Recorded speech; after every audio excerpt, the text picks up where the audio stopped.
नमस्कार दोस्तों, आज हम बात करेंगे उस घटना के बारे में जो 32 साल पहले 6 दिसंबर आज ही की तारीख 1992 को हुई। ये साल काफी खास है क्योंकि इस साल ही 22 जनवरी 2024 को राम प्राण प्रतिष्ठा जो अयोध्या में हुई है। आज हम इस वीडियो में आपको पूरी कहानी सुनाएंगे उसके बारे में, 1528 से लेकर 2024 तक राम प्राण प्रतिष्ठा तक हर एक डिटेल के साथ। तो आइए डिबंक करते हैं। इसकी शुरुआत होती है वो एक काला साल जो 1528 में हुआ। बाबरनामा किताब के मुताबिक बाबर अपने अयोध्या की यात्रा के दौरान बाबर अपने कमांडर बाकी तशकांदी, जिसको हम मीर बाकी भी कहते हैं, उन्हें ऑर्डर दिया गया कि राम जन्मभूमि मंदिर को तोड़ा जाए और हिंदुओं के पवित्र भूमि पर एक मस्जिद का निर्माण करने को कहा। यह एक अंधेरा दौर था, काला दौर, जब राम मंदिर को मीर बाकी ने नष्ट किया और बाबरी मस्जिद का निर्माण किया। फिर 17th और 18th सेंचुरी में आते आते यह यात्रा और विदेशी राजदूत जैसे विलियम फिंच, थॉमस अर्बर्ट और जोसेफ टाइफनहेलर जो अयोध्या का दौरा किया और हिंदुस्तानियों की प्रभु राम के प्रति श्रद्धा को देखा, तो उसका उल्लेख उन्होंने अपने ट्रैवल ब्लॉग्स में किया। टाइफनहेलर ने रामनवमी पर होने वाले सम्मेलन और हिंदुओं की वेदी की पूजा को भी दर्शाया, जिसके कारण लोगों में राम मंदिर के लिए अवेयरनेस बढ़ी और धीरे धीरे लोग एक साथ आने लगे।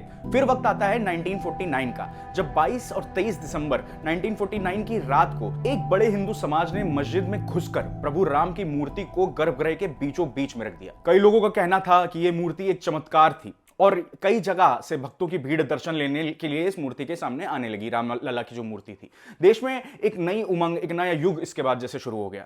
तब के पीएम पंडित जवाहरलाल नेहरू ने अपने सीनियर ऑफिशियल्स के साथ यूपी के सीएम गोविंद वल्लभ पंत और यूपी के होम मिनिस्टर लाल बहादुर शास्त्री को रामलला की मूर्ति को विवादित स्थल से हटाने का आदेश दिया। तब इसको विवादित स्थल कहा जाता था। अब देख लीजिए आप, जैसे 2024 में जब राहुल गांधी, सोनिया गांधी, कांग्रेस के लोगों ने राम प्राण प्रतिष्ठा में आने से मना कर दिया था और ये लोग आज तक नहीं गए। ये लोग शुरू से ही एंटी हिंदू रहे हैं, तब भी नहीं गए थे। पंडित नेहरू ने मूर्ति को ना हटाने का आदेश दिया क्योंकि लोगों में काफी आक्रोश था, मामला ज्यादा गर्म हो सकता था, इसलिए सरकार ने मूर्ति को नहीं हटाया। देश में वैसे ही काफी आक्रोश बढ़ता जा रहा था राम मंदिर को लेकर, इसलिए 1983 में विश्व हिंदू परिषद ने अयोध्या के विवादित स्थल पर मंदिर बनाने के लिए एक राष्ट्रीय आंदोलन शुरू किया।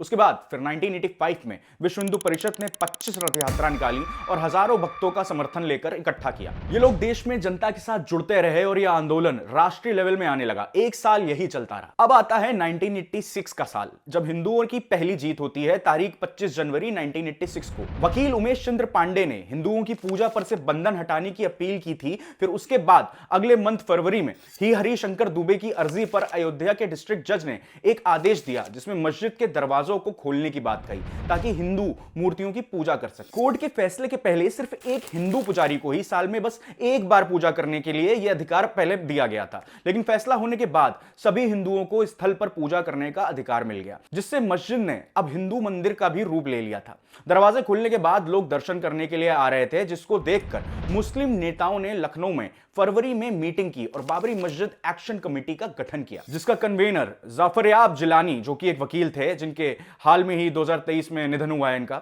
इसके बाद हिंदू और मुस्लिम समुदाय में भारी हलचल हुई और एक बार फिर राम मंदिर की स्थापना के लिए आंदोलन तेजी से बढ़ गया। उस समय पीएम राजीव गांधी थे। अब आपको यह बताने की जरूरत नहीं है कि उन्होंने भी इसमें राम मंदिर को सपोर्ट नहीं किया था। इन्हीं सबके बीच में देश में आक्रोश ने फिर एक बार आग पकड़ी। तभी इलाहाबाद हाई कोर्ट ने बढ़ते हुए राम मंदिर की मांगों के बीच विवादित स्थल पर स्टेटस क्वो का आदेश दिया, जिसका मतलब है जैसे अभी तक हो रहा है वैसे ही होता रहेगा। अब इसको देखकर फरवरी 1989 में कुंभ मेले के दौरान विश्व हिंदू परिषद ने रामलला मंदिर के शिलान्यास 9 महीने में करने का ऐलान कर दिया, जिससे देश भर में प्रचार किया गया। लोगों ने ब्रिकों को इकट्ठा करना शुरू किया, उन पर श्री राम लिखकर उनको सेट करना चालू किया और वीएचपी के लिए 3.5 लाख से ज्यादा ये ईंटों को लाया गया, इन ब्रिक्स को इकट्ठा किया गया। फिर आता है देश के लिए एक बड़ा दिन, जब 9 नवंबर 1989 को विश्व हिंदू परिषद ने अयोध्या में शिलान्यास की तारीख 30 अक्टूबर 1990 तक राम मंदिर बनाने का लक्ष्य रख दिया। देश के कई हिस्सों से पवित्र ईंटें को लाया गया, अयोध्या भिजवाया गया, जो शिलान्यास में इस्तेमाल किए गए। राम मंदिर बनाने का जो लक्ष्य रखा था वीएचपी ने, जिसके लिए रथ यात्रा की शुरुआत की गई थी, फिर 1990 में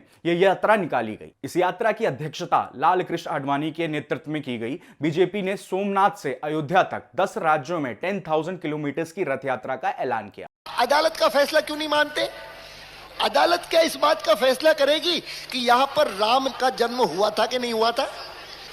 आपसे तो इतनी आशा है, बीच में मत पड़ो, रास्ते में मत आओ, क्योंकि ये जो रथ है लोक रथ है, जनता का रथ है, जो सोमनाथ से चला है और जिसने मन में संकल्प किया हुआ है कि 30 अक्टूबर को वहां पर पहुंच करके कार सेवा करेंगे और मंदिर वहीं बनाएंगे, उसको कौन रोकेगा। और हमारे प्रेजेंट प्रधानमंत्री श्री नरेंद्र मोदी जी इसके एक ऑर्गेनाइजर के रूप में जिम्मेदार रहे और उन्होंने बहुत अच्छे से काम किया। जैसे आज वो देश के लिए काम कर रहे हैं 18-18 घंटे बिना किसी छुट्टी लेके। ये यात्रा जो 25 सितंबर 1990 को शुरू हुई थी और इसमें हजारों कर सेवक शामिल थे।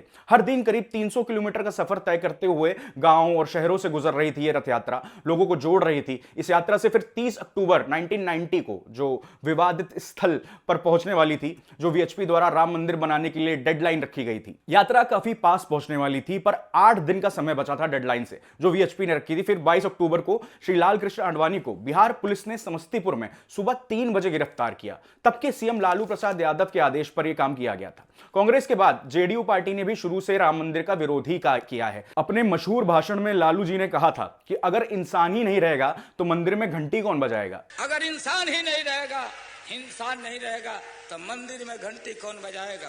आडवाणी के अरेस्ट से इन लोगों को लगा अब ये यात्रा बंद हो जाएगी, लेकिन आडवाणी जी की अनुपस्थिति के बावजूद यात्रा उत्तर प्रदेश की तरफ बढ़ी, जहां 75,000 कर सेवक अयोध्या पहुंचने की तैयारी में पूरी तरह से तैयार थे। तब के सीएम मुलायम सिंह यादव ने बाबरी मस्जिद की सुरक्षा के लिए 20,000 पुलिसमैन तैनात किए थे। समाजवादी पार्टी को भी राम मंदिर में कभी उन्होंने सपोर्ट नहीं किया, समर्थन नहीं दिया। आज भले वो कहते हो कि हम हनुमान जी के बहुत बड़े भक्त हैं, अब जो बजरंग बली का भक्त है वो राम जी का तो भक्त होगा। फिर दिन आता है 30 अक्टूबर का, जब 40,000 कर सेवक अयोध्या जाने वाले थे पर इकट्ठा हुए थे, पूरी तरह से तैयार थे। तभी वीएचपी ने